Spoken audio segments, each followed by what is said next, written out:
जैसा कि हमने पिछले एपिसोड में सुना था, शिवांश का हाथ पकड़कर वो अजीब सा डॉक्टर अपनी भूतिया आवाज में उसे डराते हुए ज़ॉम्बीज की भविष्यवाणियां करता जा रहा था। और ये सब देखकर शिवांश खुद हक्का बक्का रह गया था। अब किसी एक बेचारे नौजवान बच्चे को अचानक से पता चले कि 10 दिनों के अंदर अंदर दुनिया खत्म होने वाली है, तो वो तो इसे पूरी तरीके से मजाक ही समझेगा ना। लेकिन जब यही सब कोई आत्मा किसी और के जरिए उसे ये कहती है, तो शायद उसके ऊपर कुछ तो इम्पैक्ट पड़ेगा। और वही हालत इस समय शिवांश की थी, क्योंकि उस खौफनाक भविष्यवाणी ने शिवांश के रोंगटे खड़े कर दिए थे।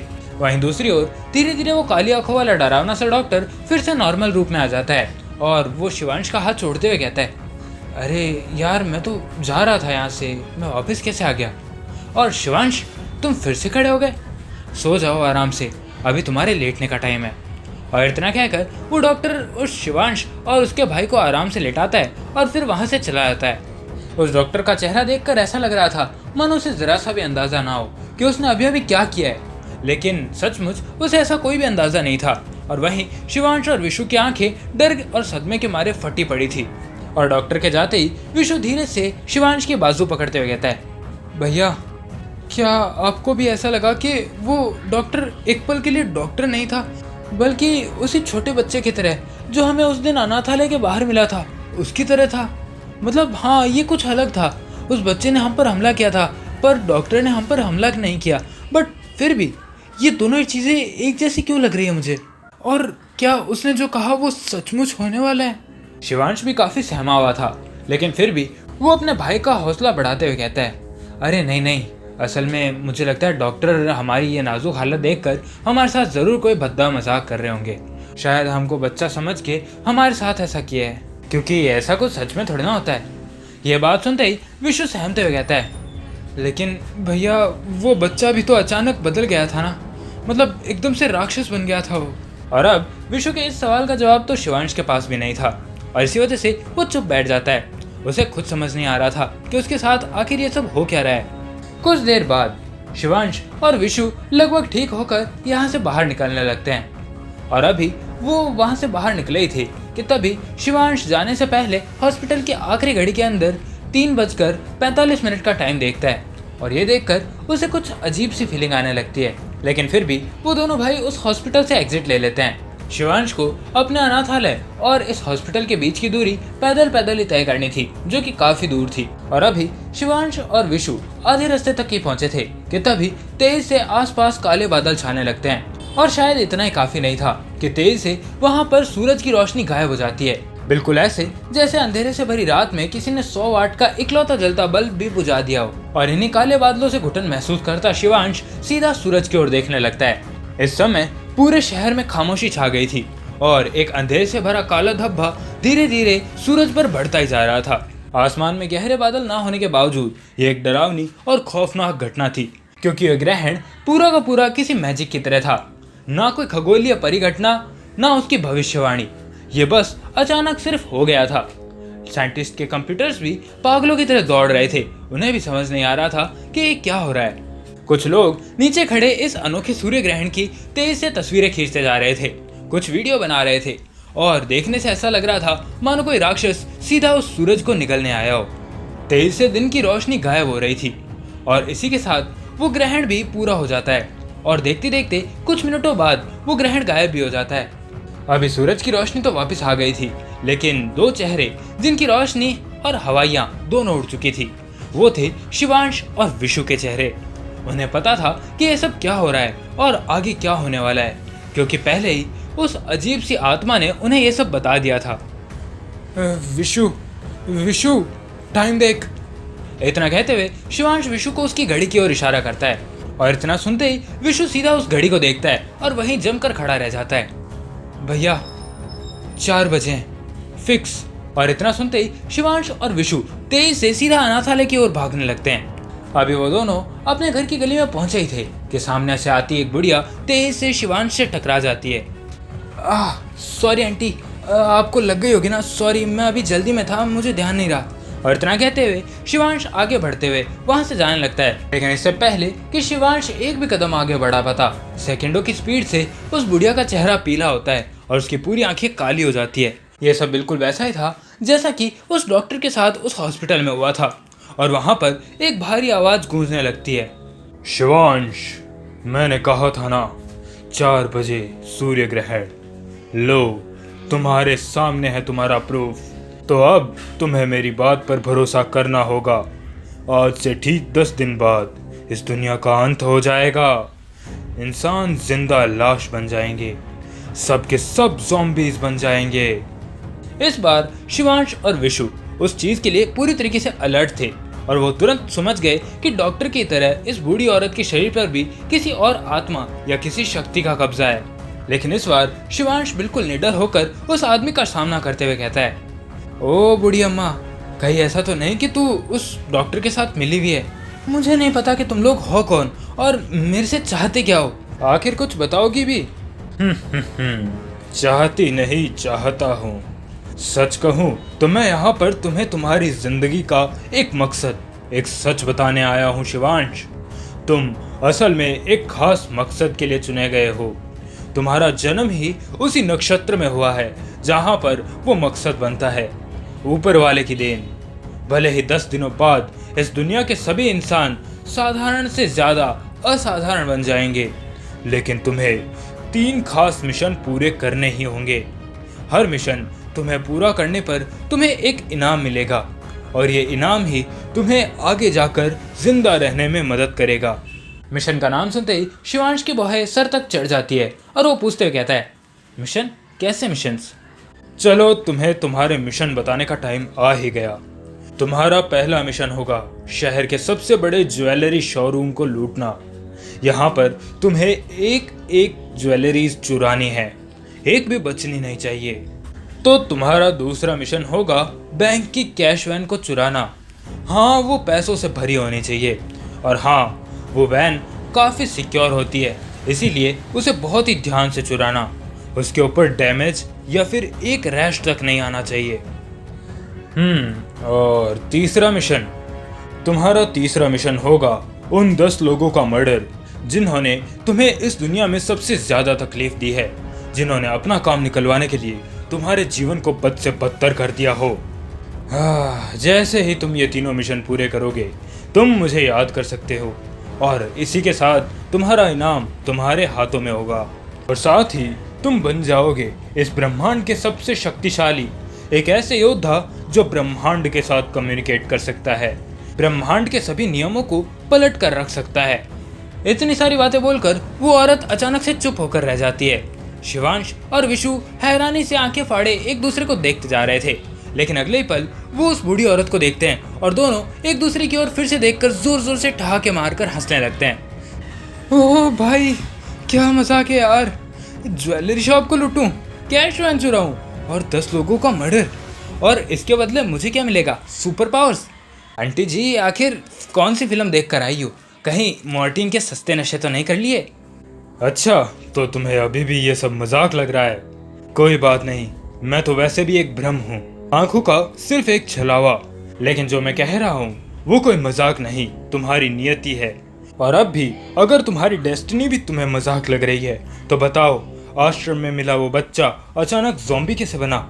जब पूरा अनाथालय ढह गया और तुम उस अनाथालय की उस तबाही के सेंटर में थे, तो फिर तुम दोनों ही उस मलबे के सेंटर में से बाहर क्यों निकल पाए? और वो डॉक्टर जिसने तुम्हें सूर्य ग्रहण की बात कही, वो सच कैसे हुई थी? अगर तुम्हें अब भी ये सब मजाक लग रहा है तो इन सब चीजों का कारण बताने की कोशिश करोगे? उस ब्रह्म नाम की अजीब सी एंटिटी के सवालों ने शिवांश को अंदर तक हिला कर रख दिया था, लेकिन फिर भी वो हिम्मत जुटाकर अपनी बात कहता है। मुझे नहीं पता कि ये सब कैसे हुआ, लेकिन मैं इन सब चीजों में से कोई भी काम नहीं करने वाला। ना मैं गोल्ड शॉप लूटूंगा, ना कैश वैन, और ना ही किसी की जान लूंगा। कुछ कांड मैंने पहले ही ऐसे कर रखे हैं जिनकी वजह से 14 साल की उम्र में मैं एक बार जेल जा चुका हूँ, और यही वो वजह थी जिस वजह से मेरी माँ का दिल टूटा और वो मुझसे बात भी नहीं करती आज तक। और अब दोबारा ये गलती मैं कभी नहीं करने वाला। शिवांश की ये बात सुनते ही मर्दाना आवाज में वो बूढ़ी औरत हंसने लगती है। ओह, तुम्हारी माँ।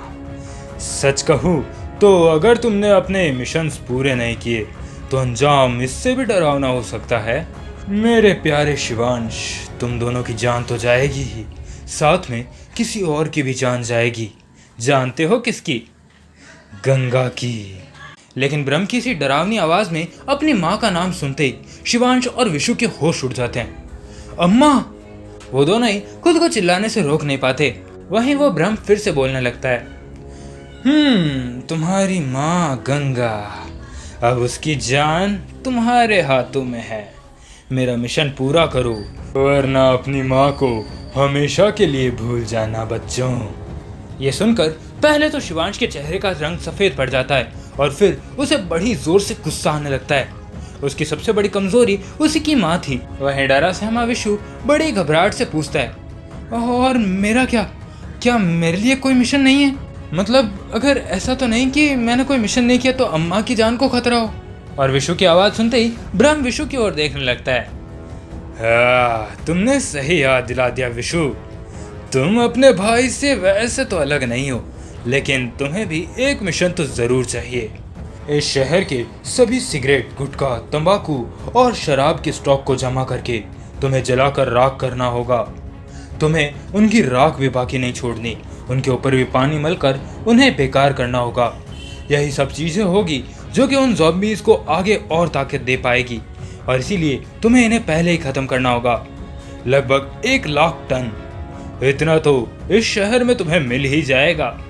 और उस बुढ़िया की इस बात पर फिर से शिवांश और विशु एक दूसरे को अजीब हैरानी में देखने लगते हैं। उन्हें यह समझ नहीं आ रहा था कि ये कैसे मिशन उन्हें दिए जा रहे थे। सुपर पावर्स पाने के लिए किसी को 10 लोगों को मारना है तो दूसरे को 1,00,000 टन शराब और तंबाकू के पैकेट्स जलाने हैं। और ये देखकर कि वो दोनों ही एक दूसरे को देखकर कुछ अजीब सी सोच में पड़े, वो ब्रह्म उन्हें देखते हुए कहने लगता है, शिवांश, जब तुम ये मिशन पूरे करोगे तो तुम्हारे अंदर एक महाशक्ति जागेगी। इसे यूनिवर्सल कंट्रोल कहा जाएगा और तुम सीधे ब्रह्मांड की ऊर्जा से कनेक्ट कर पाओगे। तुम ब्रह्मांड की कुछ ऊर्जा को धीरे धीरे खींचना सीखोगे और फिर उसका इस्तेमाल करके इस दुनिया के किसी भी जीवित जीव या इंसान या प्राणी, इन सभी को अपने ही इशारों पर नचा सकोगे। लेकिन ये शक्ति तुम्हारे लिए एक वरदान और एक श्राप दोनों ही होगी। तुम इसके बाद कोई आम इंसान नहीं रह जाओगे, तुम बन जाओगे एक ब्रह्म गुरु। ब्रह्म की ये आखिरी बात सुनते ही शिवांश हैरान रह जाता है। क्या ब्रह्म गुरु? ये क्या चीज है? शिवांश या तो इतना एक्साइटेड या फिर इतना चिंतित हो गया था कि उसकी ये जोर से चीख ही निकल गई थी। और ये सब देखकर विशु शिवांश को धीरे बोलने का इशारा करता है। वहीं शिवांश खुद को कंट्रोल करते हुए फिर से उस बूढ़ी औरत को देखने लगता है। लेकिन तभी उस बूढ़ी औरत की काली आंखें, जो पूरी तरीके से काली थी, वो तेज से फड़फड़ाने लगती है। वो बूढ़ी औरत धड़धड़ाकर वहीं जमीन पर बेहोश होकर गिर जाती है। शिवांश अभी उस भ्रम से कुछ और भी बातें पूछना चाहता था, लेकिन अब उस औरत का कनेक्शन कट हो जाने की वजह से वो कुछ भी नहीं पूछ पा रहा था, क्योंकि अब वो काली शक्ति कहीं गायब सी हो चुकी थी। और ये समझ आते ही शिवांश और विशु वहां पर घबरा कर तेज से भागने लगते हैं और आखिरकार अपने कमरे में आकर शांत बैठते हैं। शिवांश अभी अपने कमरे में आया ही था कि तभी वो अपना मोबाइल निकालता है और सीधा उस ऑर्फनेज के मालिक गिरजा जी को फोन करने लगता है। हेलो गिरजा काका, अरे आपकी अम्मा से बात हुई थी क्या? हाँ गंगा माँ। पता नहीं क्यों लेकिन आज मुझे उनकी अचानक से बहुत ज़्यादा याद आ रही है। वो ठीक तो है ना? शिवांश की बात सुनकर दूसरी तरफ से एक रुआसी सी आवाज़ आती है। नहीं बेटा, तुम्हारी माँ बिल्कुल ठीक है। उस गांव के आश्रम में वो बिल्कुल सुरक्षित है, तुम चिंता मत करो। ये सुनकर कि उसकी अम्मा बिल्कुल ठीक है, शिवांश धीरे से गिरजा काका को ढाढ़स बनाता है। उसे पता था कि उस ऑर्फनेज के ढह जाने के कारण गिरजा काका अब वहीं पर व्यस्त होंगे और इस समय इतने सारे बच्चों को दबने की वजह से उनके दिल पर एक बड़ा बोझ चल रहा होगा। लेकिन फिर 2 मिनट बात करने के बाद शिवांश तुरंत अपने मोबाइल के अंदर विकिपीडिया खोलकर सीधा वर्ल्ड एंड और ज़ॉम्बी एपोकलिप्स जैसी चीजें सर्च करने लगता है। और तभी अचानक उसे पुरानी और फर्जी खबरों के बीच एक ताज़ा आर्टिकल दिखाई देता है। यह आर्टिकल जस्ट अभी अभी पब्लिश हुआ था, क्योंकि इसकी डेट और टाइम बिल्कुल आज का था, अभी का। आर्टिकल की हेडिंग थी, आज से ठीक 10 दिन बाद दुनिया का अंत और ज़ॉम्बी काल। लेकिन आखिर में जो चीज शिवांश ने पढ़ी, उसे पढ़कर तो उसके रोंगटे अंदर तक खड़े हो गए थे, क्योंकि इस समय इस आर्टिकल के लेखक का नाम और कुछ नहीं बल्कि ब्रह्म था। शिवांश की आंखों के सामने एक पल पहले वो आर्टिकल आया था। शिवांश ने खोला और अचानक देखते ही देखते वो आर्टिकल शिवांश की आंखों के सामने से गायब भी हो जाता है। उसे ये सब समझ नहीं आ रहा था कि अचानक ये सब चीज़ें कैसे हो रही है। शिवांश को लगा कि ये सब बस उसी के साथ हो रहा होगा, उसी की आंखों का कोई भ्रम होगा। लेकिन तभी उसे अपने पीछे विशु भी दिखाई देता है, जो ये सब देखकर पानी पानी हुए जा रहा था। भैया, ये सब कुछ मजाक नहीं है। और हाँ, आप शायद इसीलिए ऐसा सोच रहे हो कि शायद ये सब आपके साथ हो रहा होगा, तो नहीं, ये सब मैं भी देख पा रहा हूँ। पहले वो बच्चा, फिर वो डॉक्टर, फिर दोपहर में अंधेरा, और फिर वो बुढ़िया, और आखिर में ये भ्रम नाम का आर्टिकल। इसका मतलब दुनिया सचमुच खत्म होने वाली है। और वो चीज़ जो हमें बार बार टकराती है, जो हमें बार बार किसी चीज़ में फांस कर जाती है, वो बहुत ही डेंजर है। और सबसे बड़ी बात तो ये है कि हमारी वजह से हमारी अम्मा की जान भी खतरे में है, क्योंकि हम दोनों की जान उन्हीं में बसती है, और इसीलिए वो इस जगह का सबसे बड़ा टारगेट होने वाली है। तो आखिर हम करेंगे क्या भैया, ज़रा बताओ। शिवांश भी अपने माथे से टेंशन का सारा पसीना पोंछते हुए विशु से कहने लगता है, विशु, अगर हमने अरम्य के दिए मिशन पूरे नहीं किए तो हमारी अम्मा की जान पर खतरा आ सकता है। अम्मा को बचाना हमारा सबसे पहला फ़र्ज़ है, और इसीलिए हमें ये मिशन पूरे करने ही होंगे। अरे शिवांश भैया, ये मिशन तो हमें कंप्लीट करने ही होंगे। आप तो बस ये सोचो कि ये करने कैसे हैं, क्योंकि ये बहुत बड़े बड़े क्राइम्स हैं। गहने लूटना, बैंक वैन लूटना, और आखिर में 10 लोगों की मौत। आखिर इन तीनों मिशन को हम अंजाम देंगे कैसे? इनकी तो प्लानिंग भी बहुत मुश्किल होने वाली है। विशु की यह बात सुनकर शिवांश कुछ सोचते हुए कहता है, विशु, तू सबसे पहले अपने इस रेस्टोरेंट से छुट्टी ले, और मैं भी अपने गैरेज से लीव ले लेता हूँ। वैसे भी 10 दिन बाद ये दुनिया ख़त्म होने वाली है, तो हम अपना सारा का सारा पैसा इकट्ठा करके कैश के रूप में ले आते हैं। इतना कहते हुए शिवांश वहाँ से धीरे से उठता है और अपने कमरे की अलमारी का एक सीक्रेट हिस्सा दबाकर उसमें से एक डब्बा बाहर निकालता है। इसी डब्बे के अंदर एक छोटा काला पर्स रखा था, जिसके अंदर 100, 200 और 500 के बहुत से नोट्स दिखाई दे रहे थे। और इनके बंडल को देखकर शिवांश उस बैग को कसकर पकड़ते हुए कहता है, तो ठीक है, कल सुबह सुबह 9 बजे तू सबसे पहले सुपरमार्केट जाएगा। लेकिन हाँ, याद रखना, वहाँ से तुझे और कुछ नहीं लाना। बस 2 जोड़ी सबसे कॉमन और सिंपल दिखने वाले कपड़े लेकर आने हैं। बाकी जूते, ग्लव्स, मास्क और कुछ हथियारों का इंतजाम मैं खुद ही कर लूँगा। और ये कहते हुए शिवांश उन पैसों में से 3000 रुपये विशु को दे देता है और बाकी के सारे रुपए अपने पास रख लेता है।